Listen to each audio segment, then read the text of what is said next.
Assalamualaikum, saya Intan Nuraini dari MN21D. Assalamualaikum warahmatullahi wabarakatuh. Di sini saya akan menjelaskan mengenai perilaku biaya aktivitas. Perilaku biaya aktivitas merupakan suatu gambaran aktivitas perusahaan di mana aktivitas tersebut menunjukkan suatu kegiatan naik turunnya suatu operasional perusahaan.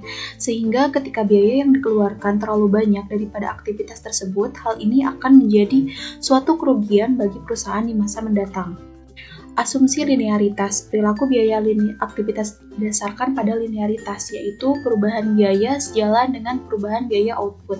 Hal ini mengindikasikan bahwa hubungan biaya dan aktivitas tersebut dapat diwakili oleh garis lurus dalam rentan yang relevan. Asumsi linearitas ini dapat menjadi akuntan manajemen, dapat merencanakan dan mengevaluasi hubungan antara biaya dan aktivitas terutama pada biaya variabel. Klasifikasi perilaku biaya itu ada 3. Yang pertama, biaya tetap adalah biaya yang tidak berubah secara total karena perubahan output. Yang kedua yaitu biaya variabel. Biaya variabel merupakan biaya yang berkaitan langsung dengan produksi suatu barang.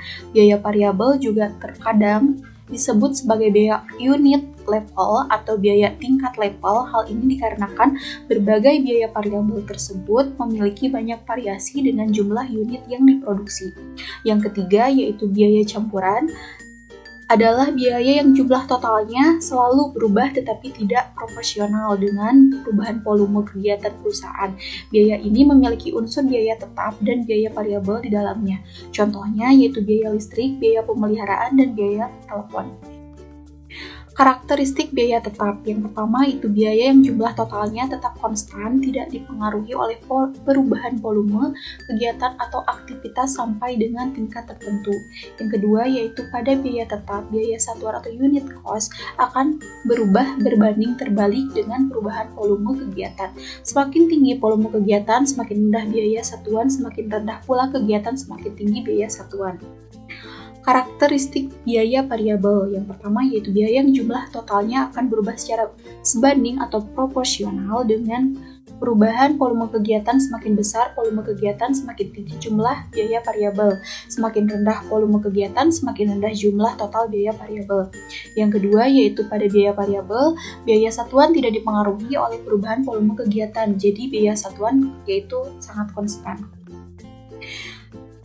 Tidak semua biaya variabel memiliki pola yang sama. Beberapa biaya variabel berperilaku sebagai biaya variabel sejati atau true variable atau variabel proportionally variable, sedangkan lainnya memiliki pola bertahap atau step variable. Biaya variabel sejati bahan langsung dianggap sebagai biaya variabel sejati atau true variable atau biaya variabel proporsional karena jumlah yang digunakan selama satu periode akan memiliki proporsi langsung dengan tingkat aktivitas produksi. Metode memisahkan biaya campuran. Yang pertama yaitu metode diagram pencar atau scatter graph, metode pemisahan biaya tetap dan biaya variabel dengan cara menggambarkan biaya setiap bulan pada sebuah grafik dan menarik satu garis lurus di tengah titik biaya tersebut. Biaya ditentukan sebagai variabel dependen karena kasarnya biaya akan dipengaruhi oleh tingkat aktivitas. Jika aktivitas meningkat, maka biaya juga akan meningkat. Yang kedua yaitu metode regresi kuadrat terkecil, metode pemisahan biaya variabel dan biaya tetap dengan cara menentukan hubungan variabel tergantung atau dependent variabel dengan variabel bebas atau independent variabel dari sekumpulan data. Dalam hubungannya dengan pengukuran variabilitas biaya, maka yang dimaksud variabel tergantung adalah besarnya biaya, sedangkan variabel bebas adalah tingkat kapasitas, jadi besarnya biaya tergantung tingkat kapasitas. Terima kasih.